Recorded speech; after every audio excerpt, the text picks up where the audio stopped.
I'd like to introduce Jennifer Coffaro and Amy Burnett. Amy's been with us all day, so she's doing training as well. They are with the University of Kentucky Adolescent Medicine. Jennifer has a Master's of Science and is a PA from UK. And Amy has just gotten her doctorate of nursing practice in presence. I'm sorry? In progress. Oh. I just went too right now. Anyway, I thought the DCBS was a perfect. So there you go. All right. Can y'all hear me okay?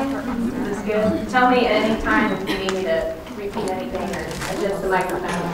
So like she said, we are from UK's Adolescent Medicine Program, which is a part of the General Pediatric Division. We get the pleasure to work with the lovely population of adolescents, and sometimes it can be very challenging, but it's also extremely rewarding, and surely a lot of you guys work in teams a lot too. So our goal is to kind of update you on some risky behaviors in this population, ways to identify it, and what to do about it. So we'll get started. And you can raise your hand at any time and ask about the slides if you have any particular questions. So like I said, teenagers are challenging in a lot of ways, but working with them is also rewarding. So some of these pictures go through some of the behaviors that we deal with, from pregnancy to social media use to dealing with parents, texting and driving. So just kind of a broad picture here of what we're going to talk about. Just to identify our learning objectives, identify the most prevalent high-risk behaviors in the adolescent population, how to obtain a better understanding about how to screen teens for high-risk behaviors, and to become familiar with the necessary prevention education to provide all teens regarding high-risk behaviors. So I want to touch on the adolescent development. So the perception of their world is different than us as adults. They have this overwhelming desire to be accepted by their peers, by their parents, by standards of what they think is right in social media. So they really want to be understood a lot of the time. So a lot of their behaviors are a direct response to them wanting to be understood. Their focus tends to be on their short-term gain or their short-term benefits. So they may be thinking about prom this coming weekend and not really thinking about how their choices might affect them long-term if they drink and drive and potentially, have something on their record. And for them, a lot of times drugs, alcohol, sex is a short-term solution to their desire to get to that weekend thing that they want to do, or to get a feeling from, to make them feel better. Okay, so this is also to remind you that the brain development is happening a lot in this age group. And about until age 25, the prefrontal cortex takes a lot of time to develop, and this is responsible for decision making. So one of my coworkers uses the analogy that car rental companies won't let you rent a car until you're 25 because they realize this. And they may be one of the only groups that actually thinks about this and recognizes that this development is still happening. So in regards to risky behaviors, we talk about what the leading cause of death is in teenage population. In the U.S., it's accidental death, drownings, car accidents, etc. Then homicide is second and suicide is third. However, in the state of Kentucky, that second and third is flip-flopped. So we as a program really work hard on preventing suicide, and hopefully you guys do that and can recognize those things, and we'll talk more about that here a little bit shortly. So I just wanted you to see that unfortunately suicide is the second leading cause of death in the state. So I'm going to touch a little bit on mental health, because sometimes mental health disorders are causing them to make decisions or put them in risky situations, decisions that maybe aren't such good ones. So I'm going to just quickly talk about depression, anxiety, adjustment disorders, eating disorders, and self-injurious behaviors.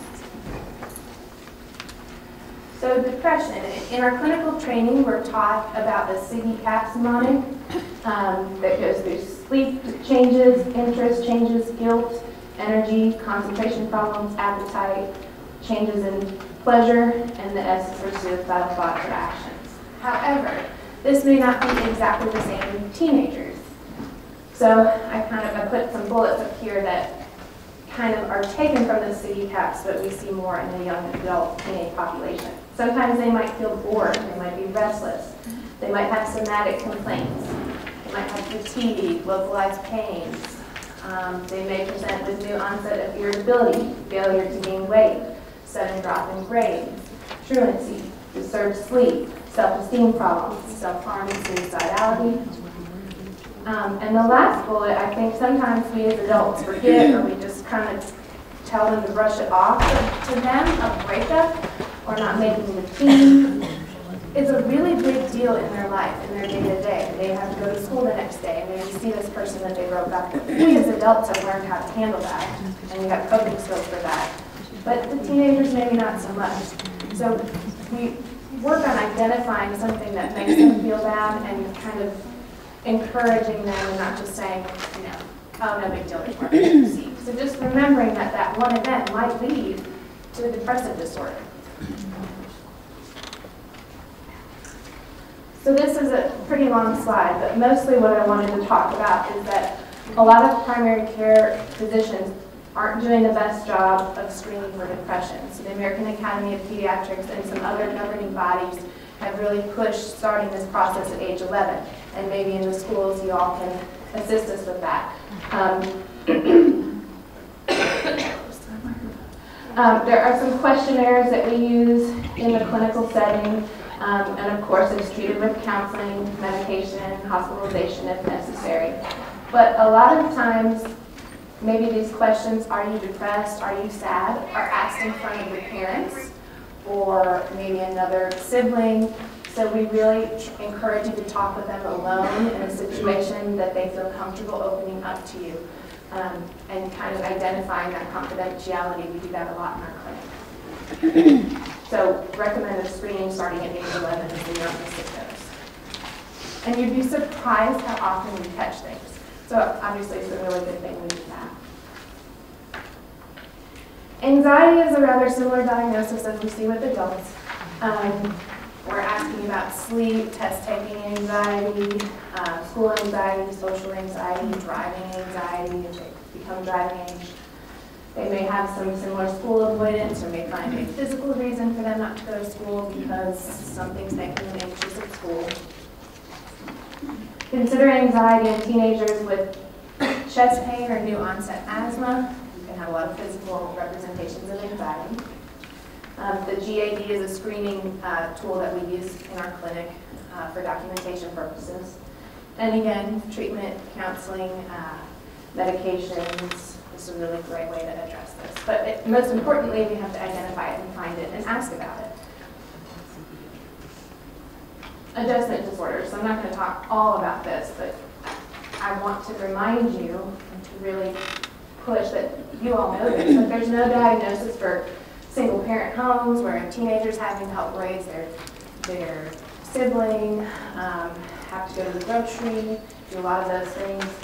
Teen moms have a lot of stressors, maybe isn't a diagnosable thing, but they have so much going on that they need help with and they need advice on. Foster children, so you could make a laundry list of this, but just kind of keep in mind that these outside stressors may lead to some other issues. And we are a big proponent of counseling in our clinic. If I could set every patient up with a counselor, I think it'd be great. Another adult that they can talk to that isn't their parent, and talk about their stressors. Anorexia, just a reminder, we see that the peak onset of this is between the ages of 13 to 15. So your 8th graders, 9th graders, 10th graders. What to look for. Amenorrhea here.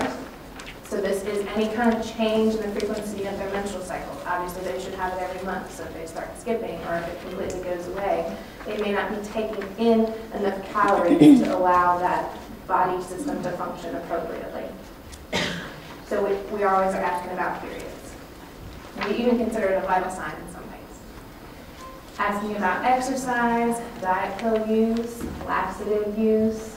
Sports participation is a big one. Are they doing ballet 2 hours in the morning, 2 hours at night? Are they swimming for 4 hours a day? Are they expending a lot of calories at home in their bedroom? Are they doing sit-ups in their bedroom for an hour? There's a lot of things that they may not think is exercise that is. There are some coaches, particularly cross-country coaches, we think, that have told kids that it's okay to not have a period. And told girls, it's okay. That means you're running well. That means your times are going to get faster.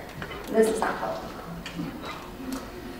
Parents or peers' perception of weight and body image. So if there's a mother that maybe struggles with body image, she may project it onto her daughter or her son. So kind of asking about what other people think of your body and what do you think of your own body. And that leads me to the last bullet. What do you see when you look in the mirror? It's a great screening question for this type of thing. So the girl at the top, she's emaciated practically, but that's what she thinks her body looks like. So it's a really great tool just to kind of open up that dialogue about weight and about body image. And I skipped over goal weight. So it's another screening question. What do you want to weigh? You may have a 100-pound girl say, I want to weigh 80 pounds, and they're dead serious about it. So it's a good screening question to kind of get a feel for what they're thinking. Bulimia. So this requires binging and purging. There's different subtypes of it, but I just want to kind of go over it. We see this in the later adolescent girls, so most of the time, so into college even, this is pretty prevalent. They are less likely to deny this. They may be more open to talk about it. They'd be more open to kind of admit that they have a problem. Something that we see on the physical exam is the Russell sign, which is erosion at the knuckles from repeatedly self-induced vomiting. So there's kind of, they can have little abrasions. It can be on both hands, it can be on one hand. So we tend to look at the hands a lot. Enamel wearing is something you can see in the teeth from the stomach acid that continuously comes up. And you know, these girls can do this 5, 6, 7, 8, 9, 10 times a day. They're more likely to have a history of sexual abuse and self-injurious behaviors. So asking and inquiring about that may help you out as well. And another point, they are more likely to attempt and complete suicide. And this 5% number is quite scary to me, that actually complete suicide. So when we talk to eating disorder patients, it's a very, very difficult thing to fix or to reverse. And a lot of times, the longer they have been into the disease, the longer it takes them to be cured or to get out of the disease. So we take the angle of talking to them about what's going to happen to their body when you do not give your body appropriate nutrition. So we talk about organ failures. Usually one of the first systems that shuts down, like I said, is the menstrual cycle. It's not a vital or crucial system. We can live without it. So that's when the periods stop. Then they can have decreased brain function, difficulty thinking, they can have cardiac problems, and the rest of your stomach organs and everything else, skin, bones, you're more likely to have stress fractures. So we kind of go through a list of what they're doing to the inside of their body, because they think from the outside that they look good. So talking about what's happening inside is something we spend a lot of time on. There are websites, Pro-Ana and Pro-Mia. These are groups of people that are promoting both of these eating disorders. Asking about if the kids have visited these. They are very, very scary. Look at it sometime, check it out, because you'll be amazed at what's out there. And don't forget the boys. We have quite a few boys with eating disorders. Not necessarily restrictors, but sometimes they can be. Maybe less likely to binge or to purge, but with obesity, as the problem that it is, a lot of boys struggle with gynecomastia or breast development, and they may find radical ways to attempt to lose weight or to help themselves look better. Much less common in boys, but it's a potential. So I'm going to talk to you about self-injurious behaviors, and this quote at the top is a pretty accurate statement from a lot of our patients who do self-harm. Their body looks how they feel. This typically is not an act to commit suicide. Sometimes it can be, but it's typically not. It's usually psychologically motivated. And self-injurers report that once they cut, they either experience little to no pain, or another angle from this is they have a release of their mental pain on their physical body. So there's kind of a couple ways that they can feel better. A lot of them say they'd much rather feel that pain than feel the depression or whatever they're suffering from. They can use a ton of things to do this. Scissors, razor blades, erasers on their skin, scalpels, shards of glass, pieces of metal, you name it. If it can break the skin, surely they can use it and find it. As part of, in our clinic, I try to always make sure to check pulses on the wrist. A lot of times that's the most common place that kids will cut or self-injure themselves. And you'd be surprised at how many times you pull back a kid's shirt, put your hand down there, and you see something. And that gives you something that you can maybe address later when we're speaking to them alone. Of course, they cut in other places. Their legs is a typical place too, or their abdomen. But sometimes you'll pick up on things just by doing that easy physical exam. So the onset of this is specifically, we think, between 13 and 14. Of course, that's not all the time. 1.5% to 2% of adolescents are affected by this. Some other studies are showing some higher rates. I think what they're finding is they're hearing their friends talk about it, or it's on the internet somewhere, and I think it's increasing definitely in the few years that I've been practicing. I think it's become a more common thing. Also, I think some cutters feel that it's not as bad as attempting suicide, or it's not as severe, so this is a better option. We see it more in females and more in college-age individuals. And it can go along with other impulsive disorders, borderline personality, antisocial personality, eating disorders. So sometimes it's going along with the other things as well. Why do they do it? Kind of already talked about this a little bit. A way to express or terminate emotional turmoil. It can become an addiction. There can be a dopamine release in the brain, the same way that someone who's addicted to drugs feels. And it's something that they need to continue to do to get that euphoria state. Some people do it to punish themselves, and this is, we see more common in the eating disorders. And again, treatment for this can be difficult. It can take a lot of time. Counseling and dialectical behavioral therapy, that's DBT right there, is something that we go to, group therapy, replacing behaviors, but this can be a lot of time and a lot of monitoring. So, we're going to move on to some more risky behaviors, particularly sex, drugs, rock and roll, and what are these kids really doing? Okay, so what protects a teenager from risky behaviors and what makes them more vulnerable? So, I have a list here, you can read those, but the one in red here, this early puberty, really increases their risk. And we see it in studies, but you see it in your schools, and you see it in our practice. These girls that have breasts, full breast development, they look like an adult female at 12.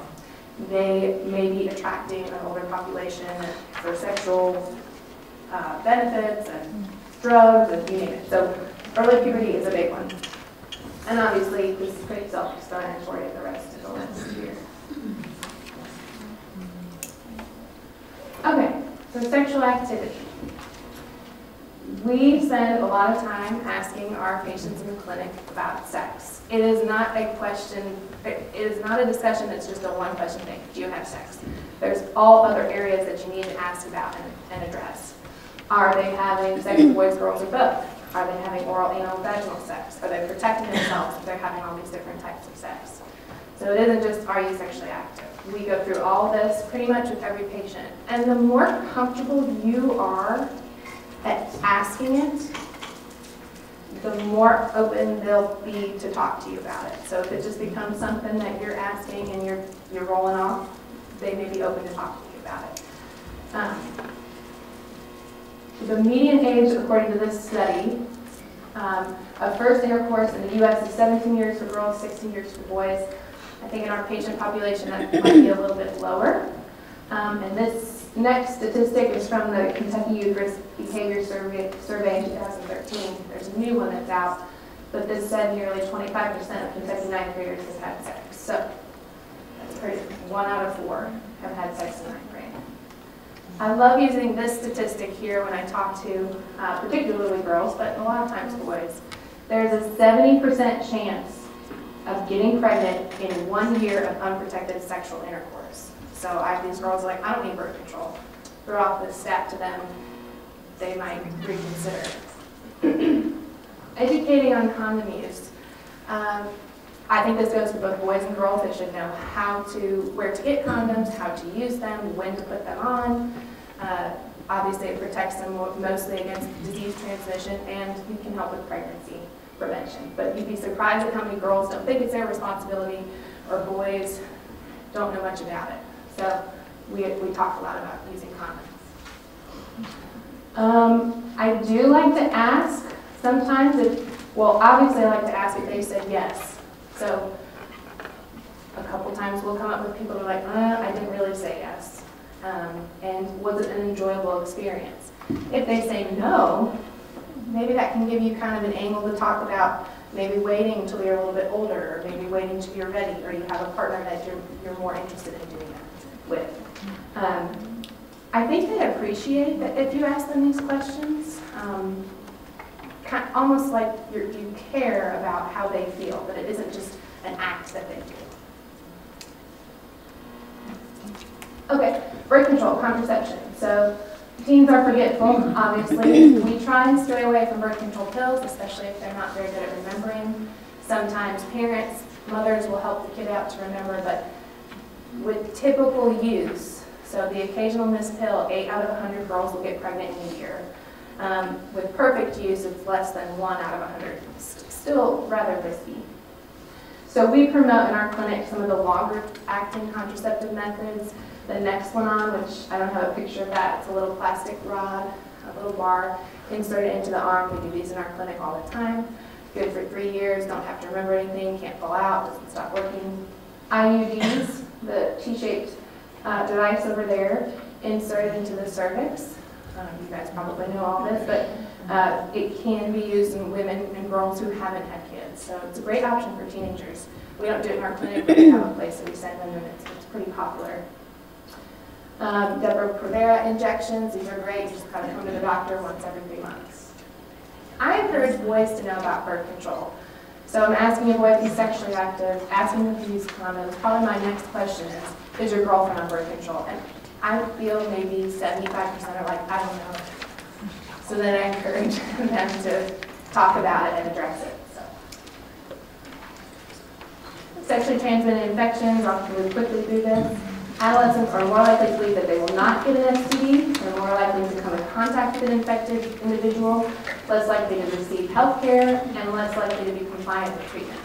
So we really promote testing for this, usually once a year, and with any new partners, and definitely if they're having any symptoms.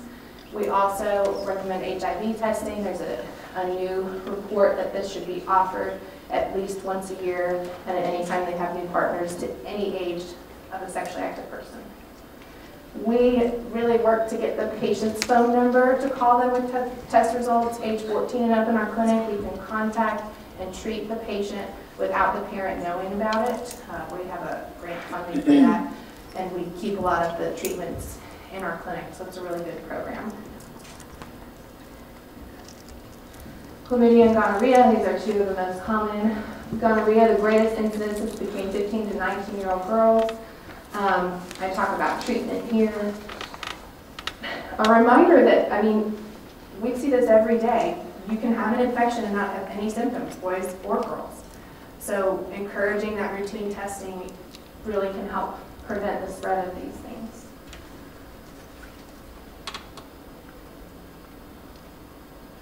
Pelvic inflammatory disease is a complication of an untreated sexual infection, typically in females. This can be pretty significant abdominal pain, vaginal discharge, and that's just a reminder up there that pretty much any female that has abdominal pain that has been sexually active, they should get some type of pelvic exam, or it should be highly considered that they have that done, even without vaginal discharge. So like I said, this is an infection, complication of all the female organs. Can be of the endometrial lining, the fallopian tubes, or the peritoneum. This can require hospitalization in severe cases. It can also lead to infertility problems. So the more sexual infections you have, that correlates with more issues with infertility. So I talk with girls about this a lot. List of other sexually transmitted diseases here. The AAP recommends screening, like I said, for HIV. A lot of other governing bodies are suggesting this as well. Okay, so I think you had a lecture this morning about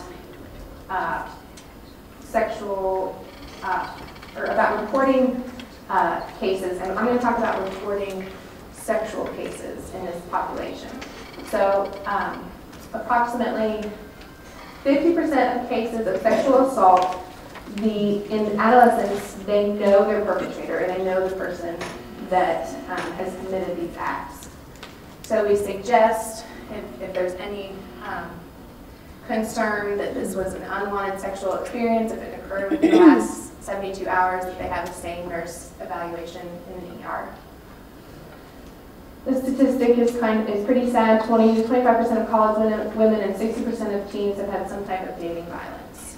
So asking about it can maybe screen for some of these things. Okay, so the minimum age of consent in the state of Kentucky is 16. So I'm going to try and explain this the best I can. If you have questions, please ask me. So there is no minimum age of a victim or minimum age to prosecute. These are pretty good laws, I think, compared to some other states, pretty protective. The only exception is if the minors are lawfully married. So 16 is our age here. There is an online reporting system for non-emergent cases, and the telephone number, which I think somebody may have given me this morning. And I also think somebody said it's better to report. If you're unsure, you can always report. You're never going to get punished for over-reporting. Okay, so you have a 14-year-old. Do you have to report that that 14-year-old is having sex? Yes, if the abuse was committed by or the risk of abuse was created by the parent. So this becomes care, custody, and control. If the parent got a hotel room for her 14th birthday party and there was sex going on, that's a reportable thing. No, if her partner is also 14. So it's kind of in this like wishy-washy area. But yes, you have to report if the partner is over 16.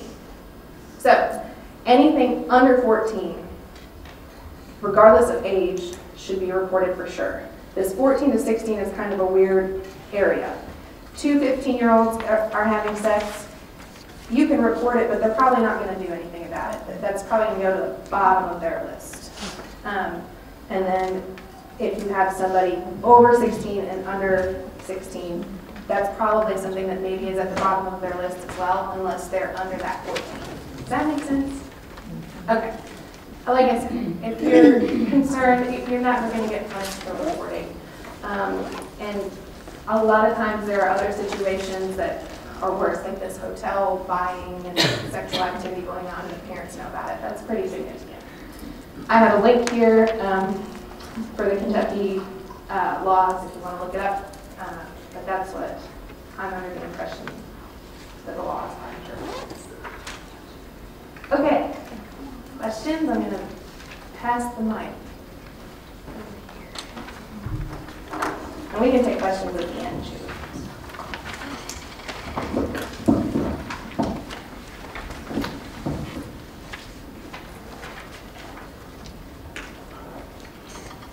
Okay, human trafficking. I think human trafficking, she did an excellent job, and she obviously knows much more about it, thank goodness, than I do. So, I'm going to skip over human trafficking. So, now for the drugs and alcohol. Substance abuse. It's really close. Okay, substance abuse. So, 66% of our teenagers have tried alcohol. And what's sad is 18% of teenagers have tried before the age of 13. 40% have tried marijuana, 8% before the age of 13. 5.5% have used cocaine. 8.9 have tried inhalants, 2.2 have tried heroin. 3.2 meth. 17.8% have tried prescription medications that are not prescribed to them. 1.7 have injected something into their body. 22.1% were offered, sold, or given an illegal drug by someone on school property. Very common. I ask all my kids, where are you buying it? Who's your supplier? At school, my friends at school. Tobacco, you guys are the health department. Y'all got this, I think. Always don't forget to ask them about chewing tobacco. Alcohol. 66% of teens in the U.S. have tried alcohol. 6,000 deaths are attributed each year to teens and alcohol abuse. It is a major factor in each of the 3 leading causes of death that Jennifer talked about before. 1 in 4 of these kids are exposed in their home to alcohol abuse or dependence. More than 100,000 deaths annually are contributed to alcohol abuse. So this chart, this is from the 2014 Monitoring the Future Survey. So on the left-hand side are your 8th graders, on the right-hand side are your 12th graders. It's the top drugs that they're using. Differs a little bit. Marijuana is the same across the board. Inhalants in your younger kids, why? Because they have access to inhalants. Adderall is your number 2 in your older kids. That's when they're starting to try more different and more dangerous drugs. Well, inhalants are dangerous too. But they're getting access to pills, to prescription medications. Some of our friends at school. Synthetic marijuana is still up there. I'm kind of going to talk individually about these top drugs. Marijuana. Marijuana, most common illicit drug used in the United States. It's very available. It's very potent. Marijuana, I had a talk not long ago, or sat through a talk from the Ridge, and marijuana in the 80s was 5 to 10% THC. Marijuana today is 30 to 35% THC, much higher than what we were used to in the 80s. Much greater negative effect on their short-term memories, their mood, which leads to anhedonia, amotivational syndrome. Their school functioning starts to go down, they start to miss school, they're skipping more, they're sleeping through it. Legalization is on the move, which is very scary for someone who deals with teenagers every day.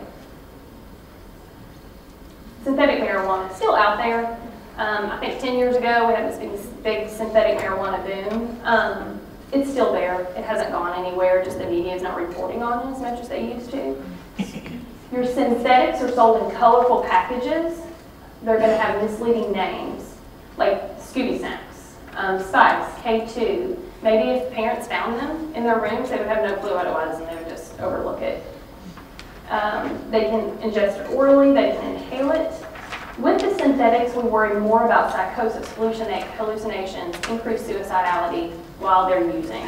I had a kid not long ago who was released from the hospital because he was found naked in the middle of the street, just running. Had no clue where he was or who he was. So the synthetics are scary. Same talk with the Ridge not long ago. I've heard about dabs. And now that I've learned about this, I've been asking about it, it's pretty common. It's also known as wax, VHO, shatter, butter. What they're doing is they're taking marijuana, they're heating it, and extracting the oils from the leaves. Extremely high THC content. They then can smoke just the butter or oil. They can eat it. They're finding creative ways to ingest it. This is becoming more and more common here in Lexington. One reason that it's common in our teenagers is, I put the picture at the bottom of the hair straightener. It might be hard to see. It's as easy as putting your weave in wax paper, heating it with your hair straightener at home. That's a very simple way that teenagers can do it in their house. They can extract the oil. It's very high THC. They get a much bigger addiction potential with this as well. But it's become a very popular street drug. Inhalants. Any chemicals around the house you can inhale. These we see more in our younger kids, starting as early as age 7, because it is so available. It's under the kitchen cabinet. It can cause severe brain damage, lung, liver damage, can cause coma or death at any time. And I think that's something that we preach to our kids, is that the first time that you inhale something, you could die. It's not one of those drugs that takes a long time to catch up with you. It can happen the first time. Pharmacologic drugs. Most commonly abused drugs, I think, in our teenage population right now is ADHD medications. Ritalin, Adderall, Concerta. You're getting your prescription from your doctor. I don't really need it. I told the right story. I got my prescription. I take it to school and I sell it to my friends and I make a ton of money off of it. Anxiety medications. Valium, Xanax, Ativan. Xanax, probably the most common that I hear about among my population right now. Evidently, you can go online and order Xanny bars and have them shipped to your house. I don't know where you go to do that, but they do it. Xanny bars are small. If you ever see them, they're small bars and they're scored. And they're either 0.5 milligram or 1 milligram per bar. And you snap it off and take however much you want. These kids are buying Xanny bars at school. Opioids for pain management. We crack down on pain pills a little bit, so they're not as available to kids, but they're still getting them. Cough and cold medicines with dextromethorphan. They go to Rite Aid and buy Robitussin. They drink a large amount of Robitussin and they get a high Robotrippin, is what your kids are going to call it. Prescription over-the-counter drugs, again, we preach. They are very safe. Use them exactly as they're prescribed and if they're prescribed to you. Heroin. Heroin's not on that list yet. Heroin is very scary. We're in the middle of a heroin epidemic. So that's why I thought I would touch on it today, because I'm afraid it's going to make that list. We are in the middle of our third great heroin epidemic. First great heroin epidemic was in the early 1900s when Bayer was marketing heroin powder as a headache medicine. It was in powder form, people snorted it, their headache went away. I bet it did. I bet it did. Second great heroin epidemic was 1990s, the River Phoenix era. Back then, it was so expensive that basically only your really rich and your celebrities were on heroin at that time. Heroin now is scary because it's very cheap. Our high school kids can afford it. They could get it at school. This epidemic is a little bit different as well because in the past you've had to go to a seedy part of town to buy your heroin. Now these drug dealers, drug dealing is a very elaborate system. They bring it out to the suburbs, to your house. They drive a Camry and they bring it to your door and it's cheap. So why wouldn't I do heroin? Most of the heroin that we're seeing now is white powder heroin. In the past, we've had black tar. You all have heard of black tar heroin. Now, the majority of the heroin is white powder. Street names: H, Smack, Thunder, Hell Dust. There's a ton of street names for heroin, and I think they change every day. You can swallow it, snort it, inject it, smoke it. You get an instant rush with heroin, and then an overall relaxed state, almost semi-conscious or unconscious. You see on the news every day, these guys, driving a car down Richmond Road, shoots heroin, passes out at a red light. It dulls your pain receptors, creates a reward sensation, changes the functioning of your brain. So the dependency with heroin is almost immediate. Overdose death, as we know, sadly, is very common. Again, we shut down our pill mills thinking we were doing a good thing. We have to replace that addiction with something, so we replace it with a much cheaper option, and that is heroin. So, when dealing with your kids and substance abuse, know the street names. Shoot, Google them. Like, they change every day. So, it's one of those things you really have to keep up on. I will admit, my husband is a narcotics detective right now, so that helps me out greatly. How do they get their drugs? Where are they getting them? Are the parents giving them to them? That's a big problem. That's a referral. Who are their dealers? Is their dealers a shady guy in a bad part of town? Are they trading sex for drugs? Are they stealing their drugs? Are they stealing from their parents in their own home? I see that a lot. Where are they getting the money for drugs? Do they have jobs and they're spending all their money? Not likely. So are they selling? Who are they using with? Most teenagers who have used prescription drugs are given them for free by a friend or relative, at least in the beginning. So those who are using alcohol and marijuana 2 to 4 times as likely to attempt suicide. Those who are using harder drugs, your cocaine or heroin, are 3 to 6 times at greater risk for attempting suicide. 55% of our pediatricians are not routinely treating for alcohol use.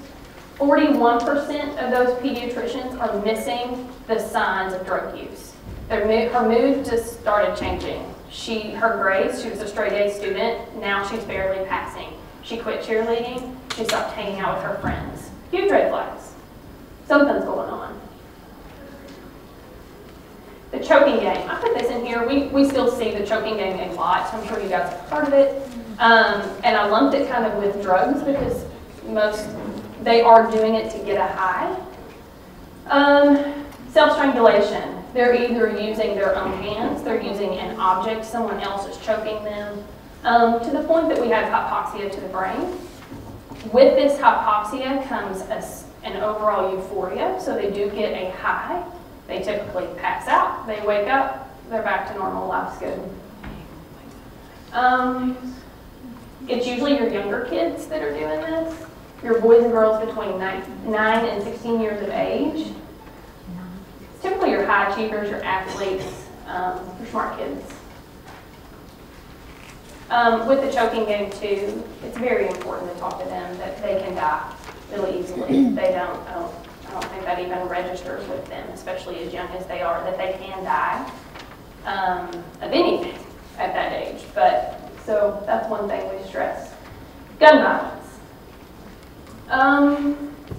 Gun violence is one thing that I focus a lot in our clinic. It's something that is super scary, and it's becoming a worse problem every day. Just turn on the news. We have 300 million guns in circulation in the U.S. 1.6 million kids under the age of 18 are living in homes with loaded and unlocked firearms. 38% of all your firearm deaths are in those 24 years or younger. 5.5% of teens say they've taken a gun to school. They probably weren't caught. No one knew they had that gun, but they had a gun. Talk with your patients about guns. See what they know. See if, I don't know where to get an Uzi or an AK, right? These kids do. These kids can tell you. They see them, their friends have them, it's no big deal. Talk to them about guns. Talk with parents about guns. We have a questionnaire when you first come to our clinic. Does anyone smoke in the home? It's a full questionnaire that the parent completes.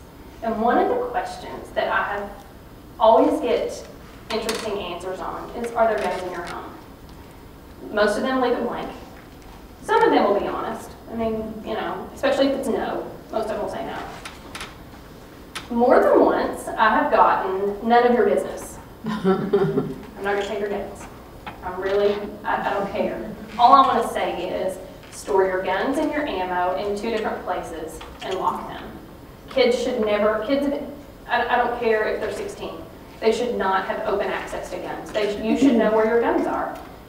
You know, I try to tell the parents, it's okay, take them, teach them to shoot. That's fine. Take it, you know, just monitor it. Monitor where your guns are and what they're doing with them. Which leads me to gang activity. Yes, ma'am. I was just going to say, another thing that I talked to him about is you may not have a gun in your home, but your friends. Your friends, absolutely. So talk to your children about knowing gun safety in other areas. If you don't have them in your homes, teach them that when they go to a friend's house, you know, what the safety rules are. So. Exactly, and it's, you know, any age. I have a 4 and a 2-year-old. Ask them what they do when they see a gun. They find an adult. They can already tell you that.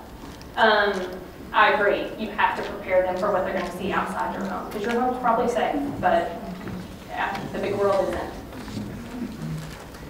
Gang activity. How many of you all are from Fayette County? Okay, so not a lot. Well, this pertains to you, but oh, okay. So this is just a little bit about Lexington. I don't know what goes on. You know, I'm from a small town, Eastern Kentucky. I never dealt with this until I moved to Lexington. Never knew anything about it. I've learned a whole lot about it since I've been here. You don't think of Lexington as a big city. You don't think of us as having these type of problems. We definitely do.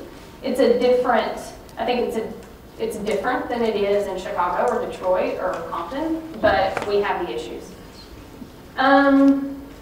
Gangs. Why do kids join gangs? They need structure.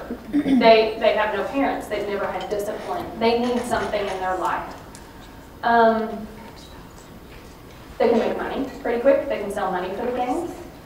They can buy themselves nice cars, phones, clothes. They can support their family. Sometimes they need to help their family out. It's respect. It's power. They've never had a family. This gang is my family. Lots of parties, lots of girls, lots of drugs. In Lexington, I think the big driving force behind gang activity is neighborhood loyalty. So this picture, and if you're in Fayette County schools, you may know these kids. And they are kids. These guys, so what they did was, they're the KBKs. They're a north side gang. So they went to Douglas Park, which is on the west side of town, and that's west side territory. They filmed a video in Douglas Park, and they put it on YouTube. And this is kind of an insult, smack in the face to the west side, saying we're on your turf. They put it on Facebook, and then YouTube. So, you know, it's out there. So the police get it, and they identify all of them, of course. And because most of them don't have their faces covered. So what they're saying in this, you know, they're disrespecting the West Side Gang. They evidently, by putting the W down instead of up, that's disrespect. What's really concerning in this is you can see at least 3 firearms. I'm sure there's a lot more than that in that picture, but you can see at least 3 firearms. These kids are between the ages of 14 and 17. Males and females. Also, KDK, the name of their gang, that stands for Kill or Be Killed. They have this on t-shirts. They wear it. Just to let you know, just kind of an idea, these are the gangs that are here in Lexington. Sometimes they'll have some national affiliations. Most of it is local. Their allegiances do change frequently. It's usually neighborhoods where they grew up and who they back. Gunplay, narcotics trafficking, very common. How you can tell these kids when they walk in your clinic, do they have all red on? Do they have all blue? They never mix red and blue. But all of one color, if they're wearing that to school every day, good sign that something's going on. A lot of tattoos. Gangs love tattoos. Crowns, numbers, initials. And I've learned this in mine, they're not going to tell you they're in a gang. I think only if they're in trouble will they talk about gang-related stuff, if they really get scared and need significant help. But most of them will not self-identify. So risky behaviors. How do we help these kids? How do we get them to talk to us? Always talk to them alone. We tell the parents in our clinic, we're going to talk to, we tell them on the very first visit, I'm going to talk to your kid alone every time they come. That sets the stage. So I may not run the parent out for their sore throat the next time they come in, but I have the option to. And I've already laid the groundwork for that. At any time I can ask them to leave, and the parents don't think that something's going on. They think that's just me doing what I always do. Develop a rapport with the kids. You really have to act like they have to know that you care about them. They're not going to talk to you if they think that you're just asking questions to check boxes. They really have to, and sometimes that rapport is not in the first couple visits. Sometimes it's the 10th visit where they finally open up to you. But stay on them. Bring them off the table. I always tell them, get off your perch, come down here, sit beside me, talk to me, get face to face with them. Stop writing and typing. I don't even take these things in the room with my teenagers because it's just distracting and they know when you're not paying attention. So leave those things out of the room and just pay attention to them. Talk to them in normal language. Talk to them like they're a person. Don't talk above them or below them. Just have a conversation with them. Be very non-judgmental. Let them know that this is a safe environment. Open-ended questions are always a good idea with kids because sometimes they'll start talking and get off on tangents and that leads you to other things. Confidentiality. We always tell our kids, everything that you say in this room is between me and you. I'm not going to go outside and tell your mom unless you're going to hurt yourself or someone else. And then I have to tell. Anything else, I will help you work through. Now, confidential, I'm not going to go tell your mom that you want to be on birth control pills. I suggest that you talk to your mom about that. That's a good conversation to have, but I'm not going to be the one that runs out in the lobby and tells her. And a lot of times, you know, eventually over time, they'll come around and they'll open up to their parents a little bit more. Screening on our kids. We do the HEDS exam on, we do the HEDS exam on all of our patients. H, home. Where are you living? Who are you living with? Do you like the people you're living with? Get to know their background. That's the one thing. We have medical students all the time in my clinic. First thing they come out of the room, who are they living with? I don't know. That's a big thing with these kids. You need to know who they're living with. They're living with their cousin's friend. Like, who is that? Okay. Educational. How are they doing in school? What are their grades? Do they like school? Do they have friends at school? Do they get along with their teachers? Are they getting in trouble? Activities. What do you do for fun? It doesn't have to be sports. Figure out what they like. Netflix. Cool. What do you watch on Netflix? These are good ways, too, to start conversations by going down this list. Drug and alcohol use. Sexuality. Just like Jennifer said. Are you interested in males, females, or both? Don't ever say to the kids sitting on the table, so are you dating boys right now? Because if that's not their preference, you've lost them and you're done. Suicidality and depression. Definitely, I talked to them about their moods. Are you sleeping well? Do you feel happy more than you feel sad? Do you ever feel like hurting yourself? Have you ever tried to hurt yourself? Do you have friends? You know, a lot of them too will say, they'll talk. Do you have any friends that you feel like are down or sad and feel like hurting themselves? Safety and strengths. Are you safe at home? Are you safe at school? Tell me 3 good things about yourself. That's always an interesting question with teenagers. Prevention. Look at their risk factors. Look at their stressors. See what you can do to help. Find resources. If they need food, they need clothes, they need a safe place to live, they need a DCBS referral, they, do what you can for these kids. Encourage them to get involved in things. Help them find mentors if they need it. Address mental health very early. Spend time with them. That's one great thing that you can offer these kids this time. Here's a list of resources at the end. Who can you get these to? I have our number at the very end. We are always open to taking any patients, ages 10 to 22 roughly. We see no babies. We see younger siblings if we need to. But we are always a good contact if you have just general questions on these kids. There's some hospital contacts, behavioral health at Samaritan and the Ridge. MASH, downtown, temporary drop-in for kids, place for them to stay if they're homeless. They help them get on their feet. National Human Trafficking Resource Center, substance abuse. This is all at the end. Sorry, I'm flying through this. And there's our phone number. And again, we're happy to help anybody we can. Questions? Do you see anything positive? Absolutely. Absolutely. I mean, really, It's scary. what are some good things that can come out of your clinic that you can see, like, or a positive story, I think that because of the population that we see here at the university, we have kind of a skewed view. We see a lot more of this than we should.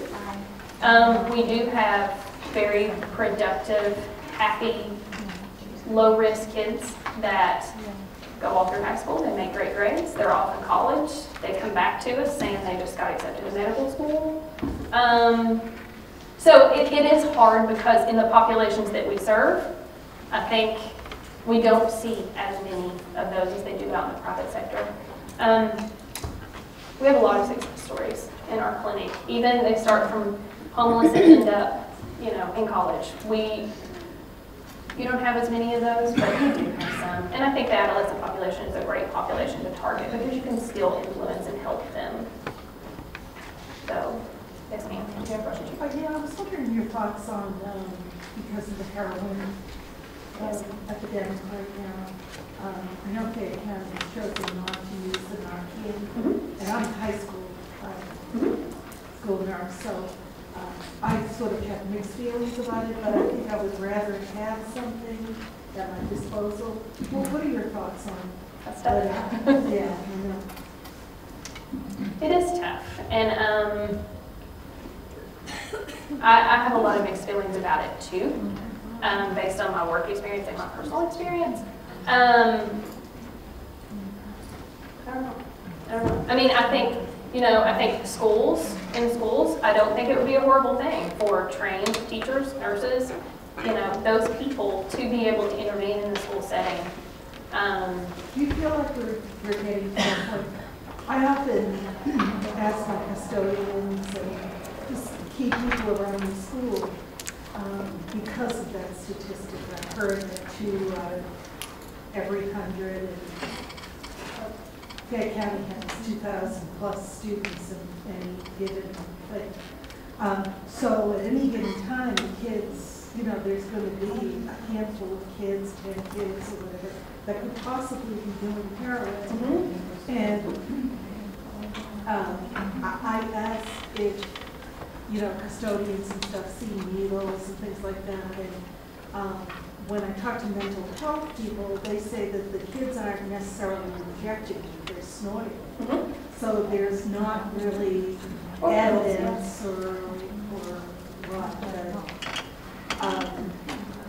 I don't know. I know that Fayette County said no, they're not going to put it in school. I think a lot of everything we do in America is liability, and I think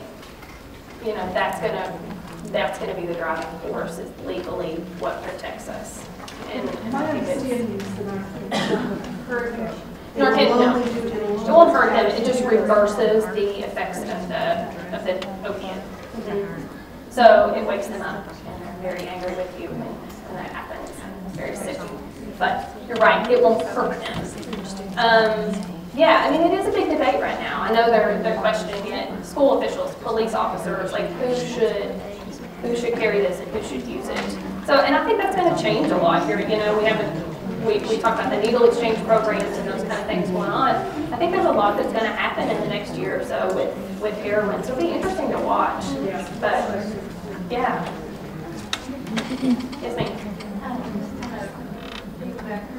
There are agencies that are doing Narcan training, and like, not not that I can use it in my field, but I am trained to use Narcan. I do have a packet of Narcan, or the little bag of Narcan.